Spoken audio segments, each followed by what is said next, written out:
নাই চাওক তাৰমানে যিটো ঘটনা হৈছে এইটো একচুৱেলি ক'বলৈ গ'লে এইটো কল্পনাৰ অতীতি হৈছে আৰু এনেকুৱা ঘটনা হ'ব নালাগিছিল। বৰ্তমান যিটো নেকি আমাৰ মুখ্যমন্ত্ৰী মহোদয়ে বাল্য বিবাহৰ বিৰুদ্ধে জেহাদী ঘোষণা কৰি এই এনেকুৱা এটা ছিটুৱেশ্যনত যিটো ল'ৰাই ছোৱালীজনীক নিছে ল'ৰাটোৰ বয়স হোৱা নাই। ল'ৰাটোৱে আমাৰ কান্দলিমাৰী খৈৰামাৰী হাইস্কুলৰ পৰা মেট্ৰিক পাছ কৰিছে, ফাৰ্ষ্ট ডিভিজন পাইছে। তেওঁৰ টোটেল নম্বৰ হ'ল 372 আৰু তেওঁলোকে মেট্ৰিকত ল'ৰাটোৰ বয়স হ'ল 19 বছৰ ছামথিং কিবা এটা আৰু যিটো 5 পাছ চাৰ্টিফিকেট ওলাইছে তাত 21 বছৰ 5 মাহ বনাইছে আৰু যোনটো স্কুলৰ পৰা চাৰ্টিফিকেট লৈছে বৰ্তমান স্কুলটোৱে ডিলাইট হৈ গ'ল, এইটো নাই, ক্ল'জ হৈ গ'ল।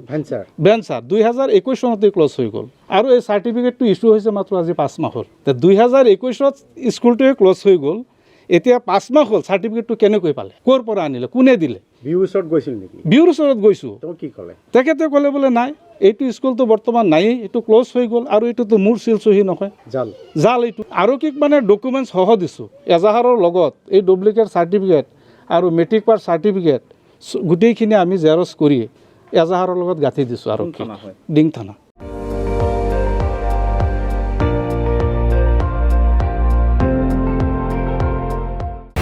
আপুনি চাই আছে ND24, সৰ্বশ্ৰেষ্ঠ নহয় সৰ্বোত্তমৰ দৌৰত।